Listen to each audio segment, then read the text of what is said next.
नेतृत्वाखालील शिवसेना पक्षात प्रवेश करण्याचा ऐतिहासिक निर्णय घेतलेला आहे।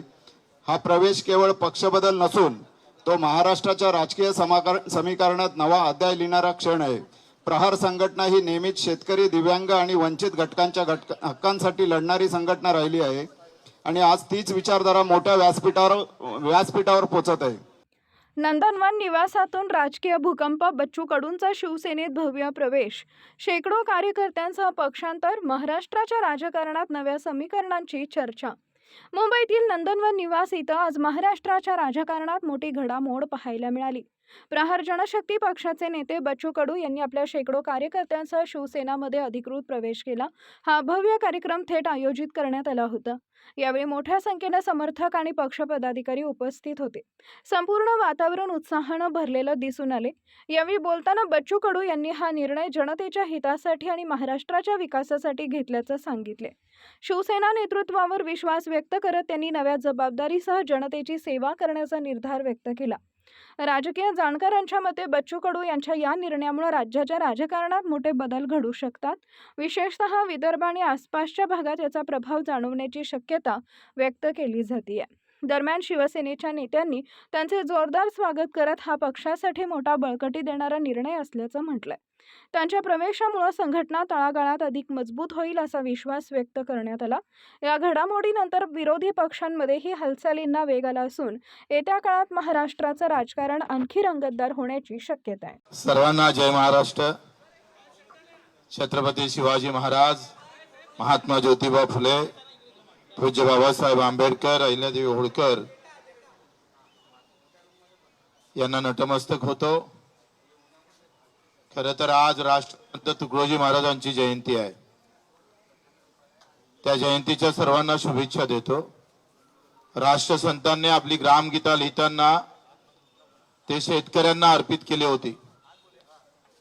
त्यांच्या पहिल्या पेजवर शेतकऱ्याचा हल हे सगळं चित्र रेखांकित केलं होतं। खरं तर योगायोग फार चांगला आहे। ज्या वंचित घटकांसाठी ग्रामगीता लिहिली त्यांच्या जयंतीच्या दिवशी आज आम्ही धनुष्यबाण शिंदे साहेबांच्या नेतृत्वात शेतकरी आणि दिव्यांगांसाठी मजबूतीने उचलल्याशिवाय राहणार नाही।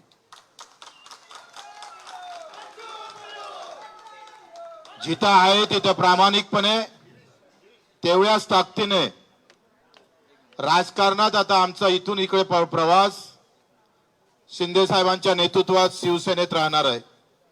सुरुवात शिवसेनेची झाली आणि आता हा शेवटचा जो आम्ही पाहतोय 15-20 वर्ष जे काही राजकारण असेल ते सुद्धा शिंदे साहेबांच्या नेतृत्वात शिवसेनेतच राहील अशी ग्वाही देतो।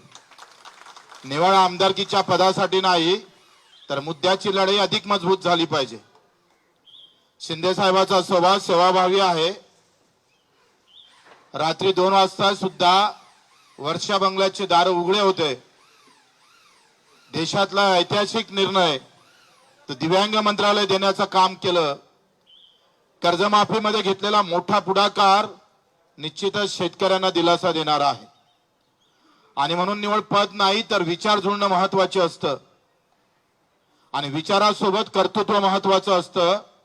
त्या दोनही गोष्टी आम्ही शिंदे साहेबांमध्ये पाहतो आणि म्हणून आपण पाहतो का ही लढाई फक्त पदापुरतीच मर्यादित राहणार नाही तर आम्ही जे मुद्दे दिले मग दिव्यांगाचं बळकटीकरण असेल, मंत्रालयाचं पेरणी ते कापणीपर्यंत सगळे कामं असेल, शेतकऱ्यांची मजुरांची असेल, हमी भावाची लढाई असेल, आमच्या विधवा भगिनीची लढाई असेल, कामगारांची लढाई असेल आणि युवकांच्यासाठी एक वेगळं धोरण, या सगळ्या बाबतीत ही चर्चा झाली आणि मुद्द्यावर चर्चा करून आपण हा निर्णय घेतलेला आहे।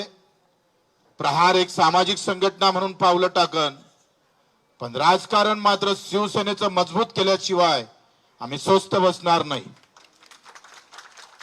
या महाराष्ट्राच्या कानाकोपऱ्यात जिथे जिथे उभं करता येईल शिवसैनिक उभा करू आणि तो शेतकऱ्यांसाठी, खऱ्या अर्थानं मजुरांसाठी, वंचितांसाठी आणि अधिक दृढ सेवेसाठी जो छत्रपती शिवरायाने जो विचार ठेवला होता, आखरी हे राज्य रयतेचं आहे, ते रयतेचं राज्य पुन्हा निर्माण व्हावं आणि त्या सर्वोच्च गादीवर पुन्हा आम्हाला शिंदे साहेब दिसावं यासाठीच आमचे प्रयत्न राहणार आहे.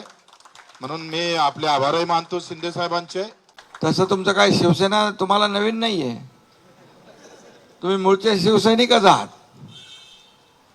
25 वर्ष प्रार सामाजिक संघटना आपण या ठिकाणी त्याचं काम केलं आणि आज पुन्हा स्वगृही शिवसेनेमध्ये आपण आलात.